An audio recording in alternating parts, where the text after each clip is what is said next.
Shalom à tous. Veuillez m'excuser pour la voix.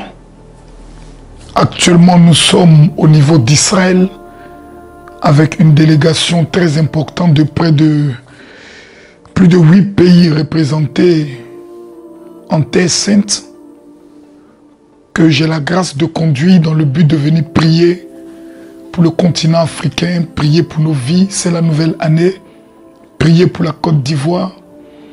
Et aujourd'hui, si je me permets de pouvoir, depuis Israël qui est la terre bénie, faire cette vidéo, c'est pour principalement et toujours, en tant que guide religieux, m'adresser à la classe politique ivoirienne en Côte d'Ivoire. Voyez-vous, il y a souvent quelque chose que nous n'arrivons pas à comprendre. On a l'impression que ce n'est plus le peuple qui est maître en Côte d'Ivoire et que c'est vous qui devenez les tout-puissants au lieu d'être les serviteurs du peuple. La deuxième impression que nous avons et qui est même encore triste, c'est que vous êtes payés avec notre argent. Donc, en deux mots, on peut dire que vous êtes nos valets, nos serviteurs, qui venaient gérer notre pognon et permettre à ce que nous mangeons, nous soyons logés, nous soyons soignés et que nous puissions travailler dans la quiétude et dans la sécurité. C'est votre job. On ne doit pas vous dire merci pour cela. On doit même encore vous critiquer tous les jours pour dire que le travail n'est pas encore bien fait. Une servante, lorsqu'elle est dans la maison, la maîtresse de la maison, quand elle se lève le matin, elle prend son doigt et touche partout. Même si c'est bien qu'elle a trouvé une poussière, elle dira à la servante, viens nettoyer la poussière qui est ici, parce qu'à la fin du mois, je te paye. C'est dans cet esprit qu'on doit traiter avec vous. Quand vous portez vos costumes, sachez que c'est notre argent. Quand vous prenez le soin d'offrir un bijou à votre femme, sachez que c'est notre argent. Vos enfants qui vont à l'école dans les grands pays, ça va être notre argent. Parce qu'avant d'être homme politique, nous savons tous que vous n'avez rien. Pour certains, certains ont eu la grâce de faire de grandes études, de travailler. On les connaît. En Côte d'Ivoire, on sait qui est qui. On sait ceux qui étaient des anciens vagabonds, aujourd'hui, par la grâce de Dieu, mangent. On sait ceux qui étaient simples professeurs, qui ont mangé et qui se sont fait des milliards dans le pays sur le dos du contribuable. C'est-à-dire ils ont volé notre argent. Le Djoula dit son lot. Quand nous vous regardons aujourd'hui, nous avons pitié. Parce qu'on a l'impression, oui on a pitié. Parce qu'il faut qu'à un moment donné, quelqu'un puisse vous regarder droit dans les yeux, au risque de sa vie, pour dire que vous êtes la honte de la Côte d'Ivoire. Vous avez divisé le pays. Vous avez divisé les Ivoiriens. On n'était pas comme ça avant. Mais vous êtes venus s'aimer en nous des gemmes de votre sorcellerie. Et aujourd'hui, plusieurs se regardent en se détestant. C'est sorti d'où? C'est vous. Parce que vous savez qu'il faut diviser pour mieux régner. Plus le peuple est divisé, plus vous avez la capacité de voler ce peuple. Et ce peuple ne s'intéressait pas à votre vol. Ce peuple s'intéressera à la haine qui est entre eux. On a l'impression que plus vous vieillissez, plus vous devenez encore 2 fois plus bête. Au lieu d'être devenu sage, pour dire la sagesse m'enseigne qu'il y a des types de langage, il y a des types de comportements, il y a des types d'actions que je dois éviter. Mais nous avons l'impression que plus vous devenez vieux, plus vous devenez comme des sorciers et vous êtes prêts à boire notre sang. C'est-à-dire, pour vos ambitions personnelles, même s'il y a 10 000 morts, pour vous ce n'est rien. C'est vos ambitions. Est-ce que tout le monde est obligé de s'asseoir sur le fauteuil? Le fauteuil là, ils ont fait en sorte que ce soit une seule personne. Mais on a l'impression qu'assis dans votre salon, avec une belle coupe de champagne, ou un bon vin, ou de gros cigares, vous imaginez que le taux est un crédit qu'on vous doit et que vous devez vous foutre de nous dans le but de nous mettre dans un système où c'est un poudondon, vous-même assis. Non, toi, tu peux diriger la Côte d'Ivoire. Non, toi, ça sera toi. Après ton ça sera ton tour. c'est sur nous, nos vies, que vous faites un pou dondon. Vous êtes normal, vous êtes foutaise même. Il faut qu'on vous regarde pour vous le dire. Vous êtes méchants. Voici 2020 qui s'approche. Parmi vous tous, là, venez me dire qui s'est assis, a pris un bic, a pris un cahier pour dire l'école est trop chère. Moi, les gars, les Ivoiriens là, on a pitié de nous. Qu'est-ce qu'on peut faire pour que l'Ivoirien même, c'est-à-dire soit content, soit heureux, et puis n'ait plus envie d'aller en Libye, mourir dans l'eau pour aller à l'aventure. Le Rwanda l'a fait, le Ghana l'a fait, le Nigeria l'a fait, l'Angola l'a fait. Pourquoi pas non? Pourquoi on n'est pas capable de le faire pour notre peuple? Allez au Rwanda, maison, on voit maison, ça c'est maison qui est faite pour l'État, pour les pauvres. De 1960 jusqu'à aujourd'hui, qu'est-ce qu'on voit de concret pour dire à nos enfants, chaque Ivoirien est obligé de guérir à lui-même pour s'imposer, pour construire sa petite maison. Mes amis, vous êtes méchants. Sur le plan de la santé, allez dans les hôpitaux. C'est la sorcellerie en plein jour, la magie qu'on voit en hôpital. Tu rentres à l'hôpital, quand tu sors, tu es guéri. Ça que vraiment toi, ton poudre doit marcher. L'infirmier va t'escroquer. Celui qui donne le ticket va t'escroquer. Le médecin va t'escroquer. Et quand tu n'as rien, le professeur ne viendra pas s'occuper de toi. Ils savent et on sait que le mouvement là, c'est comme ça, c'est géré. Qui est une fois venu, prendre bic, tu vas t'asseoir, ta petite tête de sorcier là, tu vas essayer d'enlever cet esprit pour dire, on va faire calcul pour que les Ivoiriens là, vraiment vivent le bonheur. Vous êtes méchants. Ça ne vous intéresse pas. C'est comment venir au pouvoir pour que vos petites maîtresses là, les Kisa là, elles puissent encore mieux vous respecter. Donc c'est votre orgueil, votre personne qui vous intéresse. Vous n'êtes pas des serviteurs du peuple. Vous n'êtes pas pitié du peuple. Vous n'êtes pas pitié de ce jeune Oumar qui est couché à la gare, qui a été de réfléchir comment chercher. Vous n'êtes pas pitié de la petite Catherine qui a eu pour à 16 ans s'est fait dévierger parce que sa maman n'a plus rien à manger.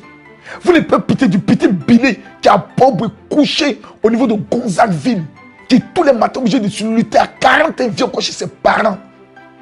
Et vous levez un matin, quand vous allez faire notre bonheur. Quel bonheur nous on voit? Il n'y a pas de bonheur qu'on voit. En plus encore, c'est notre mort et notre sang que vous voulez boire. Vous êtes devenus vampires. Vous mettez tous les systèmes pour sacrifier encore notre avenir. 20 ans. Des enfants qui avaient 10 ans, aujourd'hui ils ont 30 ans. Le bilan fait quoi? Guerre et souffrance.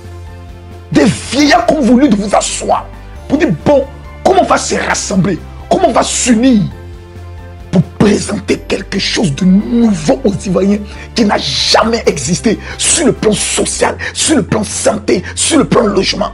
Facture de CIE là. Toi tu es président là. On diminue ça comment? On réduit à 50% ou bien on réduit à 25%. Vous venez répondre. Vous venez nous répondre. On sait ça, on veut savoir. Le carburant là, les taxes de l'État qui sont dessus là. Quand tu es président là, on gère ça comment? Tu diminues le carburant pour que le carburant soit le plus moins cher dans la sous-région. Mais tu maintiens ça. Troisième élément, les négociations sur le franc CFA qui égorge notre économie ou notre monnaie fabriquée à l'étranger. Avec la France là, on gère le bar comment? Si le mouvement fait 70%, 30% qu'on mangeait, quand tu viens là, on renégocie ça comment? 50-50 ou ils ont 40, on a 60%. Qui est courageux? Qui viendra parler, nous dire ces choses-là? Ou bien vous voulez d'abord l'accord de la France qu'il vous valide. Et si la France vous a validé, là vous allez prendre le trône. Nous notre trône. Nous notre trône là. Vous allez prendre ça comme sous-préfet pour nous marmailler. Il y a un Dieu pour les Ivoiriens. Il ne permettra pas ça. Mes amis, mon cœur pleure. Parce que dans Boboga, Dieu nous a donné la petite chance de voyager. Quand on écoute vos langages, la haine que vous véhiculez, et vous dites que vous allez venir nous sauver. Or vous-même, vous n'êtes même pas encore sauvés. Vos poches ne sont pas encore sauvées. Vos familles ne sont pas encore sauvées. Vos cousins ne sont pas encore sauvés. Vous qui êtes dans l'opposition, dans l'opposition, dis-moi, tu as pu réaliser quoi dans ta propre commune, dans ton village? Montre-moi le nom de l'école qui porte ton nom, de l'hôpital que tu as pu gérer. Toi, tu as été ministre, audition dans l'opposition. Quand tu étais ministre, là, mon ami, tu as pu réaliser quoi? Quand toi, tu étais assis au pouvoir, tu n'as rien géré. Et puis tu dis non, redonnez mon corps. C'est là que tu vas faire mon bonheur. Mon ami, match là, il y a des matchs qu'on ne fait pas en rediffusion. Le match est fini. Ton temps est passé. Au stade où nous sommes arrivés, là, on a faim. Les gars, on veut manger 3 fois par jour. Aux environs de 16 heures, nous sommes maintenant doigts dans nuit, on va laper ça. Pour dire oui, Takaola, c'est pour notre papa. Nos parents, donc on mange ça bien. Mais on ne mange pas. On ne dort pas bien. Les moustiques nous piquent. Quand tu mets la climatisation, tu es maudit à la fin du mois. La facture qui vient, la CEO de traquer les gens en complicité avec les forces de l'ordre pour les jeter en prison.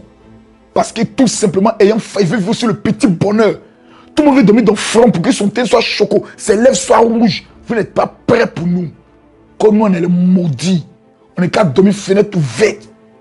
Moustiques n'est qu'à tomber sur nous. Et les moustiques n'ont qu'à faire nos fêtes. Et vous êtes dans les francs. Vous avez tous trafiqué vos compteurs. Mais comme vous avez des gardes corps, le petit agent de la CIR avec sa mobilette peinte par rentrer chez vous. Comme nous, on est les maudits. Les amis, écoutez-moi bien. En 2020, tout Ivoirien qui n'a pas sa carte électeur, c'est un maudit, c'est un sorcier, c'est un diable. Tout Ivoirien qui sera prêt à rentrer dans la rue pour dire qu'il va aller mourir pour un homme politique, c'est un maudit, c'est un sorcier, c'est un calamar. On est qu'à s'asseoir. Et puis on est qu'à regarder les vieillards là, dans les tchabou-tchabou, dans les mouvements.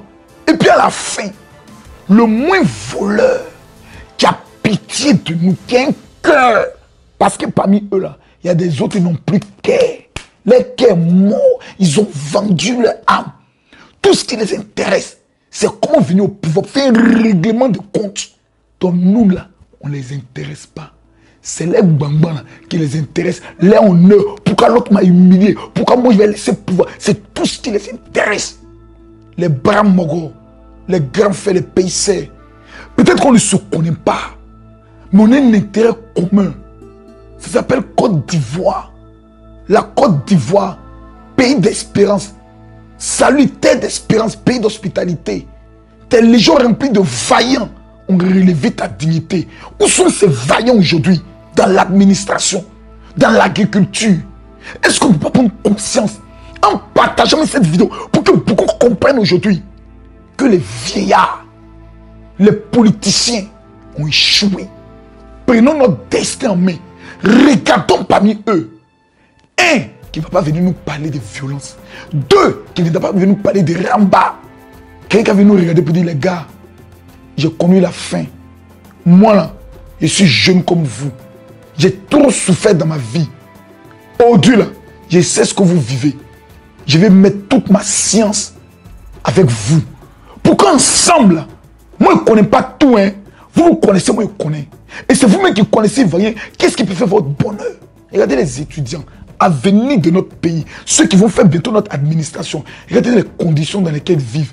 La petite fille est devenue étudiante, elle a quitté Soubré, elle est venue à Abidjan. Comment ses parents vont payer ses études? À 18 ans, elle est obligée d'enlever son caleçon. Un vieux professeur avec sa prostate va venir déviéger la petite fille, détruire l'avenir de cette fille. Demain, comment la fille peut se concentrer sur ses études? Elle n'arrive pas à manger, elle est obligée de lancer le foulard, gérer les busy, demander que non, tu es une djamdjou. Les gars, moi mon âme pleure.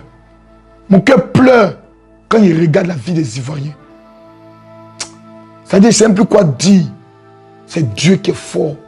Dieu n'est qu'à avoir pitié des Ivoiriens. Seigneur, je suis sur ta terre.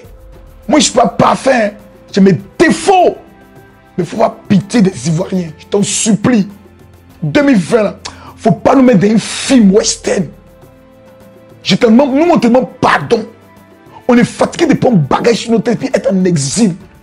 Il faut avoir pitié des Ivoiriens. Il faut nous donner un homme ou une femme qui a un cœur, qui pourra nous regarder avec amour et qui pourra dire, ceux-là, ce sont mes frères et sœurs.